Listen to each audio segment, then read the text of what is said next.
तो ये इस ड्रामे की उर्दू हिंदी एक्सप्लेनेशन का पार्ट 18 है। एंड आई सजेस्ट गाइस कि अगर आपने अभी तक इस ड्रामे की बाकी सभी एपिसोड्स को वॉच नहीं किया है तो सभी एपिसोड्स का लिंक डिस्क्रिप्शन और आई बटन पर मौजूद है, तो सबसे पहले जाकर इनको वॉच कर लें। और वीडियो देखने से पहले अगर चैनल को भी सब्सक्राइब कर दें तो थैंक यू गाइस। एपिसोड की शुरुआत में अहनो अपने डैडी के लिए लंच लेकर अम्यूजमेंट पार्क में आई थी और पूछने पर यंग नाना इसको बोलती है कि लगता है अंकल पाई के साथ तुम्हारा बहुत ही क्लोज फादर बॉय वाला रिलेशन है। अहनो बोलती है कि हाँ ये तो है। फिर वहाँ पर यंग नाना के लिए खाना लेकर आए अंकल नान को देखकर इन दोनों को अकेले छोड़कर चली जाती है कि इससे अपने फादर को देखना है। अंकल नान यंग नाना के लिए फ्रेश होम डिशेस खुद कुक करके लाए थे और वो इनको मना कर देती है कि इसको इनके हाथ का बना हुआ कुछ भी नहीं खाना है। और वो इनको बोलती है कि जब आप यहाँ आ ही गए हो तो मैं आपको क्लियर कर देती हूँ कि मुझे आपके साथ कैफे पर रहकर डॉटर डैडी वाली गेम खेलने में कोई इंटरेस्ट नहीं है, तो किसी भी गलत फहमी में मत रहिएगा। मैंने वहाँ रहने का सिर्फ न्यू ताइवानीज $20 मिलियन के लिए एक्सेप्ट किया है। और इसकी बातें सुनकर अंकल नान को बहुत सैड फील होता है और वो बोलते हैं कि ठीक है ये सब मेरी ही गलती है कि मैं तुमसे ऐसी फीलिंग्स के लिए एक्सपेक्ट कर रहा हूँ। और वहाँ से चले जाते हैं और नाना इनको ऐसे सैड देखकर खुद भी सैड हो रही थी। तब आनो जो कि छुप छुप कर सब कुछ देख रही थी इसको देखकर मुस्कुराने लगती है। फिर वो आनो को अपने दिल की हालत बताती है कि असल में मैंने अपनी 20 इयर्स लाइफ में कभी फादर नाम का लफ्ज भी नहीं सुना था। इसकी मॉम ने इस दुनिया को छोड़ने से पहले लास्ट पर इसके फादर के जीवित होने का बताया था, पर वो अभी सिर्फ इनको अचानक एक्सेप्ट नहीं कर पा रही है। आनो भी इसको बोलती है तुम और अंकल नान हम सबको बहुत ही इम्पोर्टेंट हो और मैं थैंकफुल हूँ कि तुमने अपने दिल की बात करने के लिए मुझे सही समझा। पर मैं तुम्हें बोलूँगा कि चाहे तुम्हें अंकल नान से लव है या फिर है, तुम्हें सब कुछ इनसे बात करके एक बाप और बेटी के लिए लड़ झगड़ कर सॉल्व करना चाहिए। जब तक हम किसी से बात नहीं करते हैं चाहे जैसे भी करें तब तक हमारी फीलिंग्स दूसरों को एक्सप्रेस नहीं होती हैं। फिर वो इससे बताती है कि अंकल नान की लाइफ में सिर्फ तुम्हारी मॉम ही थी और जब इनको तुम्हारे होने का पता चला था उस दिन हम सब ने इनके फेस पर डीप रिग्रेट देखा था और वो सचमुच में अपनी इकलौती बेटी को ऑन करना चाहते हैं और तुमसे बहुत लव करते हैं। तो नाना बोलती है कि कैसा लव, 20 इयर्स तक तो कभी मुड़कर नहीं देखा था। तो आनो इसको बोलती है तुम्हारी मॉम की तरह इनकी भी अपनी पर्सनल रीजंस रही होंगी, जैसे तुम्हारी मॉम ने जाने से पहले तुम्हें अंकल नान के बारे में इसलिए नहीं बताया होगा कि तुम इनसे हेट करो, बल्कि इसलिए बताया कि इनको तुम्हारे अकेले रह जाने का ज्यादा खतरा था। और इसे फिर अंकल नान से बात करने का चांस देने को बोलती है कि इसके बाद बेशक इनको एक्सेप्ट करे या फिर रिजेक्ट, वो इसका अपना डिसीजन होगा। नाना इस पर सोचने के लिए राजी हो जाती है पर प्रॉमिस नहीं करती है कि वो ऐसा कुछ करेगी जरूर। ज़ीफेंग भी दूर खड़े आनो को नाना से बात करते हुए देख चुका था और फाउंटेन के सामने जाकर वो इसको अंकल नान के लिए बात करने पर थैंक्स बोलता है। तो आनो इससे कहती है कि मैंने ये किसी के लिए नहीं किया है, सिर्फ मैं जो कहना चाहता था मैंने वही किया। और फाउंटेन में किसी को एंजॉय करते देखकर रुक जाती है और ज़ीफेंग भी जब इसके पास आकर खड़ा होता है सामने फाउंटेन में खड़े शख्स को एंजॉय करते देखकर चूक जाता है और डैड डैड कहते इनकी तरफ दौड़ लगा देता है और इसके पास जाकर इसको रोते हुए गले लगा लेता है। पर वो शख्स इसको दूर कर देता है कि ये क्या कर रहे हो। असल में वो शख्स जो कि न सिर्फ ज़ीफेंग के डैड की तरह दिख और लग रहे थे बल्कि असल में थे भी ज़ीफेंग के डैड। पर अंकल डू को स्केर्ड देखकर और ज़ीफेंग को काफी अतौला देखकर आनो इसके पास जाकर इसको इनसे दूर करते हुए और इसको उनसे छुड़ाते हुए इसको बोलती है कि तुम इनको डरा रहे हो तो होश करो, और इसको काम डाउन करके दोबारा से अंकल डू के पास जाकर पूछती है कि क्या वो अकेले यहाँ पर आए हैं। तब तक इनके पीछे एक औरत जिसका नाम मिस लू होता है इनको आकर हाय बुला रही होती है। तो ज़ीफेंग इसको बोलता है कि तुम इसको इस नाम से क्यों पुकार रही हो, ये मेरे डैड हैं। जिस पर इस औरत के पूछने पर कि क्या तुम इसको जानते हो अंकल डू इनकार कर देता है। पर ज़ीफेंग अंकल डू को इसके चाइल्डहुड में इनकी दी हुई वो खानदानी टाइप नेकलेस दिखाकर पूछता है कि मैं ना सही पर ये तो आपको जरूर ही याद होगी, जिसको कुछ देर के लिए अपने हाथ में पकड़े रखने के बाद वो ज़ीफेंग को वापस कर देते हैं कि पता नहीं तुम क्या कहे जा रहे हो। पर मिस लू ज़ीफेंग को बोलती है कि इसने इनकार कर दिया ना, नहीं जानता है तो ड्रामा खत्म करो, और अंकल डू को हाय पुकारते हुए घर ले जाने लगती है। पर ज़ीफेंग आनो को बोलता है कि मुझे पूरा विश्वास है ये मेरे डैड ही हैं, कुछ गड़बड़ जरूर है, इनकी हालत मुझे काफी खराब लग रही है। आनो मिस लू को जाकर रोक कर बोलती है कि ये स्पार्क का जनरल मैनेजर है जो कि पिछले 7 ईयर से अपने फादर को सर्च कर रहा है, और अगर आप इजी समझे तो क्या क्या हम आपको घर पर ड्रॉप करने जा सकते हैं, क्योंकि आनो को देखना था कि ज़ीफेंग के फादर कहाँ पर रह रहे हैं। तो मिस लू मान जाती है और इनको बोलती है कि ठीक है, जल्दी चलो जरा। आनो ज़ीफेंग को फिर साथ ले लेती है। फिर आनो इनके पास बैठकर वो लॉकेट पकड़ाकर इनको बहुत ज्यादा याद करवाने की कोशिश कर रही थी, पर इनको कुछ भी रिमेम्बर नहीं था। तो आनो इनको बोलती है कि ठीक है, आप अच्छे से रिमेम्बर करने में टाइम लें। और ज़ीफेंग मिस लू से अपने फादर की इस हालत का पूछने लगता है कि इनको क्या हुआ है और वो यहाँ पर कब से हैं। वो इससे बताती है कि इनके फादर जो कि फिशरमैन हैं, इनको लगा कि उन्होंने बहुत बड़ी फिश पकड़ी है, पर देखने पर इनको पता चला था कि इनके जाल में तो अंकल डू थे।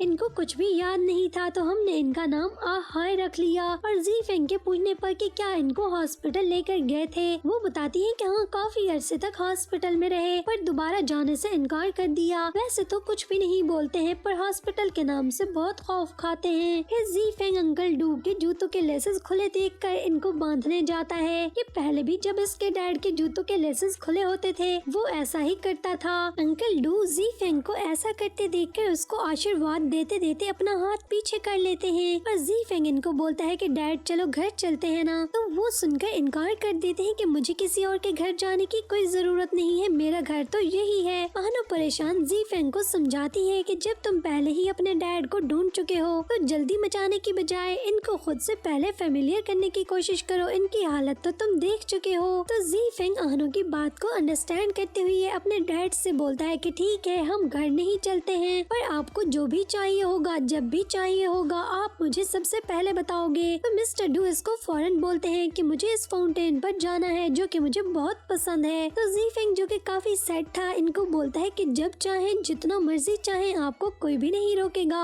और वो ये सुनकर बहुत हैप्पी होते हैं और अपने पास खड़ी मिस लू को भी हैप्पीली बताने लगते हैं। तो वो बोलती है कि हाँ हाँ ठीक है, मैं तुम्हें वहाँ पर ले जाया करूँगी। अंकल डू को वहीं पर छोड़कर ज़ीफेंग वापस जाते हुए रोते हुए आनो को बताता है कि पिछले 7 ईयर से उसने अपने डैड को ढूंढने के लिए सारे कनेक्शन लगाए, न जाने कितनी फोर्सेस को यूज किया अपने डैड को ढूंढने के लिए, पर इसको कभी छोटी से छोटी न्यूज भी सुनने को नहीं मिली थी। सब इसको गिव अप करने को बोलते थे कि वो कभी लौट कर नहीं आएंगे, पर मुझे विश्वास था कि वो जरूर आएंगे। मेरे डैड हमेशा मेरे लिए एक ऊंची और स्ट्रेट वॉल की तरह स्ट्रॉन्ग दिखते थे, जिनके जैसा बनने का मेरा ड्रीम था। बट अपने डैड को इस हालत में देखकर मुझे कुछ समझ नहीं आ रहा कि मैं इनको दोबारा से इन सब की तरफ, इनके रियल स्टेट की तरफ ले जाने में कैसे हेल्प करूंगा। आनो इसको अपने गले लगा लेती है और वो भी इसके शोल्डर को एक्सेप्ट करते हुए अपने मन का बोझ आनो के शोल्डर्स पर रोक कर बहाने लगता है। शिंग यान के नाना को पोच पकड़ाने पर इसको लगता है कि शायद उसने खुद इसके लिए कुक किया है, पर वो इसको बोलता है कि वैसे तो अंकल नान ने मुझे बताने से मना किया है, पर मैं तुम्हें बताना चाहता था कि ये सब अंकल नान ने तुम्हारे लिए बनाया है। फिर नाना के पूछने पर कि वो कहाँ है, तो वो उसको कहता है कि वो कैफे पर नहीं है, क्योंकि तुम इनको यहाँ पर देखना नहीं चाहती हो, तो वो तुम्हें स्पेस देते हैं। अब तो तुम हैप्पी होगी ना। तो नाना को सचमुच में इनके बारे में जानना था, तो शिंगयान इसकी हेल्प करने के लिए बोलता है कि चलो मैं तुम्हें इनके पास ले चलता हूँ। नाना को अपने पास देखकर अंकल नान को विश्वास नहीं आ रहा था। वो इनको बोलती है कि अगर कुछ करना ही है तो घर जाकर अंदर आकर करें। तो वो बोलते हैं कि समझ नहीं आया, कुछ कहा है तुमने। तो वो ऊंचा सा बोलती है कि मैंने कहा बाहर ठंड पर बीमार हो जाएंगे, और वहाँ से भाग जाती है। अंकल नान सरप्राइज्ड और हैप्पी इकट्ठे इसे जाते देख रहे होते हैं, और इनको ज्यादा ऊंचा ऊंचा उछलता देखकर शिंग यान बोलता है कि अंकल थोड़ा स्लो चलें, वो भी आपकी ही बेटी है, कुछ पता नहीं कब पलटा खा जाए। और फिर वो इसकी बात सुनकर पीछे पीछे जाते हैं कि कहीं फिर गिरी ना पड़ी हो।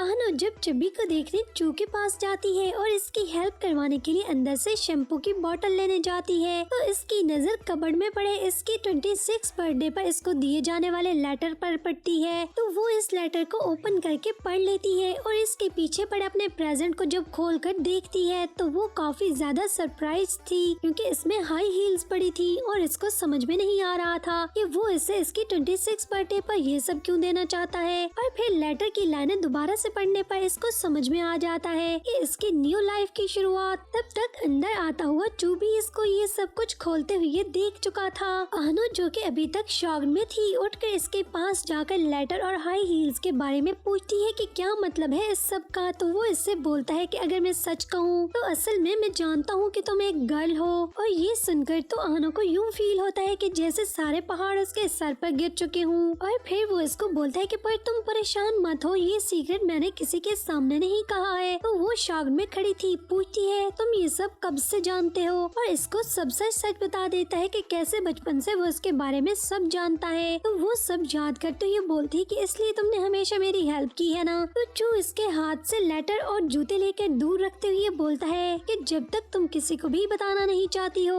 ये सीक्रेट हमेशा सीक्रेट ही रहेगा। और मैं ये तो नहीं जानता हूँ कि तुमने ये सब कुछ क्यों छुपा रखा है, पर मैं हमेशा तुम्हारी हेल्प करूँगा और तुम्हें ऐसे ही प्रोटेक्ट करूँगा। और आनो भी इसको इतने सालों तक इसके सीक्रेट को छुपाए रखने पर थैंक्स बोलती है। जी फेंग अपने डैड से मिलने के बाद और उनकी हालत देखकर बहुत ज्यादा सैड था और घर वापस जाकर अपनी मॉम को डैड के बारे में बताना भी चाह रहा होता है, पर इनको बताना भी नहीं चाहता है। और इनके पूछने पर वो सिर्फ इतना बोलता है कि मैं काफी टायर्ड हो चुका हूँ। फिर मिस फेंग इसको अपने और जी हान के 4 दिनों के लिए हांगकांग जाने के बारे में बताती है और इनके चले जाने के बाद इनके पीछे से अपना ढेर सारा ख्याल रखने का भी बोलती है। और वो इनको गुड बाय बोलते हुए बोलता है कि मॉम मुझे आपको कुछ बताना है, पर जब सही वक्त आएगा तो मैं आपको कुछ जरूर बताऊंगा। मिस फेंग उसकी हालत देखकर काफी सरप्राइज थी कि इससे पहले तो जी फेंग ने ऐसा कभी कुछ नहीं किया, पर उनको कुछ समझ में नहीं आ रही होती है तो वो खामोश खड़ी रहती है। मॉर्निंग में जी फेंग को अपने डैड को लेकर काफी तप चढ़ी हुई थी और आनो इसको रोकने की कोशिश कर रही थी कि इनको डराने का इरादा है क्या। तो वो इस पर चीखते हुए बोलता है कि हाँ, इनको पता भी है कि मैं कब से इनको ढूंढ रहा हूँ, पर अब वो मुझे पहचानने से भी इनकार कर रहे हैं, क्यों। और आनो के करीब जाकर बोलता है कि अगर तुम मेरी जगह होते तो फिर क्या करते, तुम्हारा क्या ख्याल है। आनो के पास इसका कोई आंसर तो था नहीं, पर उसे जी फेंग के गुस्से को किसी न किसी तरह कम करना था। फिर वो इसको पकड़कर बास्केटबॉल कोर्ट में ले जाती है कि चलो खेलते हैं, तुम्हें पता है कि तुम इस हालत में मुझे बहुत बुरे लग रहे हो, तो मैं नहीं चाहता हूँ कि अंकल डू तुमको इस हालत में देखें और डर जाएं। तो जी फेंग भी बोलता है कि चलो तो फिर खेलते हैं। और पूरे खेल में जी फेंग आनो को टीज करने की कोशिश करके अपना गुस्सा निकालता रहता है और लास्ट पर आनो को गिरने से चोट लग जाती है। और फिर इसके पास बैठते ही वो उससे बोलती है कि क्या तुम्हारा गुस्सा कम हुआ। और फिर आनो से बातें करने के बाद जी फेंग का गुस्सा कम हो चुका था और आनो के अपनी लाइफ में होने पर इसको बहुत थैंक्स बोलता है कि पता नहीं मैं क्या करता अगर तुम मेरी लाइफ में न होते। फिर जी फेंग और आनो मिलकर अंकल डू को हॉस्पिटल ले जाने के लिए आए थे। तो मिस लू बोलती है कि अगर कन्विंस कर पाओ तो मुझे तो कोई प्रॉब्लम नहीं है। फिर जी फेंग जब आनो को अपने डैड के पास से हटाकर उनके पास बैठकर खुद उनसे बात करने के लिए जाता है तो वो बोलते हैं कि मुझे सिर्फ आनो के हाथ की टी पीनी है और इसी के साथ बातें भी करनी है। और आनो को इनके पास से उठकर जाने से रोककर अपने पास बैठने के लिए बुला लेते हैं। आनो भी इनके पास जाकर बैठते हुए इनको बोलती है, पर मैंने अभी आपको बताया ना, ये आपकी सभी की सभी फेवरेट चीजें जी फेंग लेकर आया है। और फिर वो आनो के बोलने पर इसके साथ टी लेने के लिए राजी हो जाते हैं, पर टी जी फेंग को खुद पकड़ाने की बजाय आनो को देते हैं। और जब वो जी फेंग के खुद को थैंक्स डैड कहते हुए सुनते हैं तो बोलते हैं कि कितनी बार कहा है, मैं कोई तुम्हारा डैड वैड नहीं हूँ, मुझे आहाय बुलाओ आहाय। और इनके गुस्से को देखकर आनो इनको किसी और चीज की तरफ ध्यान लगाकर रिलैक्स करने लगती है। फिर वो दोनों मिलकर अंकल डू के लिए विंटर क्लॉथ्स बाय करने जाते हैं और आनो इनकी मेजरमेंट को रफली जी फेंग पर चेक करते करते अपने हाथ इसकी चेस्ट पर देखकर शर्मा जाती है। और इसके पूछने पर कि क्या हुआ है बोलती है, ये कलर अंकल के लिए बहुत अच्छा लग रहा है, चलो मैं कुछ और भी देख लेती हूँ। तभी जी फेंग को मिस लू की कॉल आती है जो इसको इसकी वहाँ पर भूल गई घर की कीज को बता रही थी। पर आनो सुनकर फौरन से इसको कीज को वापस लाने के लिए बोलती है। तो जी फेंग इसे बताता है कि इससे नहीं लगता इस वक्त इसे वहाँ जाने के लिए कोई फेरी मतलब की बोट मिलेगी। तो आनो बोलती है फिर क्या करोगे, तुम्हारी तो मॉम भी घर पर नहीं है। तो वो इसे बोलता है कि नो प्रॉब्लम, मैं तुम्हारे साथ तुम्हारे घर पर रुक जाऊंगा। आनो दूसरी तरफ फेस टर्न करके खुशी से आहिस्ता से बोलती है कि हाँ रुक सकते हो। तो जी फेंग इसको छेड़ते हुए बोलता है कि ठीक है तुम नहीं चाहते हो तो चलो फिर मैं होटल में ही रुक जाऊंगा। तो इसकी होटल जाकर सोने वाली बात सुनकर वो फौरन से बोलती है कि एक रात की ही तो बात है, तुम होटल जाकर पैसे क्या जाया करोगे, चलो मेरे साथ चलकर रुक जाओ। तो जी फेंग भी मुड़कर इसको देखते हुए बोलता है कि अब चले हो ना सही ट्रैक पर बच्चू। और इसको बोलता है कि पक्का ना, कहीं मुकर तो नहीं जाओगे बाद में। तो आनो इसको बोलती है कि हाँ पक्का, तुम मेरे साथ चलकर सो सकते हो। तो वो इसको बोलता है मगर तुम्हारे पेरेंट्स। तो वो इसे बोलती है कि वो अभी किसी काम से घर से बाहर गए हुए हैं। घर वापस आकर सबसे पहले आनो कैलेंडर को छुपाने लगती है कि कहीं जी फेंग ये न पूछे कि याकी तो आ गई है पर कैलेंडर के दिन तो अभी तक खत्म ही नहीं हो रहे हैं। तो जी फेंग भी अंदर आते हुए सब सबसे पहले इससे याकी के बारे में पूछने लगता है तो वो फौरन से बोलती है कि मॉम डैड घर पर नहीं है ना, तो वो तो शाओजिंग की तरफ ही रुकने वाली है। और फिर फौरन से इसका ध्यान बटाने के लिए और इसके भूखे होने का सुनकर इसके लिए कुछ कुक करने किचन में जाती है। तो वो भी इसके पीछे देखने जाता है कि क्या तुम्हें कुछ कुक करना भी आता है या नहीं, और फ्रिज में क्या क्या पड़ा है, चलो मिलकर मैं तुम्हारी हेल्प कर देता हूँ। तो इसके पीछे खड़े होने की वजह से उठते हुए अपना सर इसको ठोक जाती है और इसके मना करने के बावजूद भी फोर्स करके इसके माउथ को देखने लगती है कि कहीं ब्लीडिंग तो नहीं हो रही है, जिसे देखकर जी फेंग इसे कहता है कि अगर हो भी रही होगी तो मेरी टंग है, तुम इस पर क्या कर सकती हो। तो उसे फौरन से बात समझ में आ जाती है कि चलो लिप्स तक तो ठीक था पर टंग पर तो मैं कुछ भी नहीं कर सकती हूँ। फिर वो इसको रूम में भेजती है कि चलो मैं तुम्हारे लिए कुछ कुक करके लाता हूँ, तुम्हारे जितना अच्छा तो नहीं पर कुछ न कुछ जरूर कर लूंगा। वो रूम से वापस आकर इससे पूछ रहा था कि मेरे पास तो चेंज करने के लिए कोई कपड़े ही नहीं है। तो वो इसको अंदर जाकर अपने ड्रेस पकड़ाती हुई बोलती है कि तुम यहाँ सो जाना, मैं मॉम डैड के रूम में सो जाऊंगा। तो जी फेंग भी पूरे रूम की तरफ देखते हुए इंस्पेक्शन करते हुए इसको बोलता है कि आपस की बात है, आज तुम्हारे रूम में वो सभी अजीब अजीब चीजें मुझे कहीं नहीं दिख रही हैं। लगता है कि अब तुम शाओजिंग से रूम को लॉक करके रखते हो। और आनो इसको बोलती है कि हाँ कुछ ऐसा ही समझो। अपना पिल्लो उठाकर बोलती है कि ये मेरा है तो मैं तुम्हें न्यू उतार कर देती हूँ। और जैसे ही कबर्ड के ऊपर से पिल्लो उतारने जाती है तो वो इसको टिकलिंग करने लगता है और इसके चीखने पर और डरने पर कहता है कि तुम इससे डरते हो ना। तो आनो भी स्ट्रॉन्ग बनते हुए बोलती है कि नहीं, मुझे इससे बिल्कुल भी डर नहीं लगता है, जिस पर जी फेंग इसको और ज्यादा टिकलिंग करने लगता है। तो जी फेंग के जोर जोर से टिकलिंग करने पर आनो का दूसरा हाथ जो कि पिल्लो उठाने पर लगा हुआ था, आनो के जी फेंग पर गिरने से वो पिल्लो फट जाता है और वो दोनों इस पिल्लो को लेकर स्नोफॉल की तरह इधर उधर घुमा रहे होते हैं और इन दोनों को काफी मजा आ रहा होता है। लास्ट पर आनो जी फेंग को अपने इतने करीब देखकर खुद पर कंट्रोल नहीं कर पाती है और दोनों की किसी होने वाली होती है और यहीं पर इस एपिसोड का एंड हो जाता है। तो बस थोड़ी सी देरी के बाद बहुत जल्द मिलेंगे एक और नई वीडियो के साथ। तो नेक्स्ट वीडियोस तक के लिए इस चैनल को लाजमी सब्सक्राइब कर दें। थैंक्स फॉर वॉचिंग गाइस, तो फिर मिलेंगे।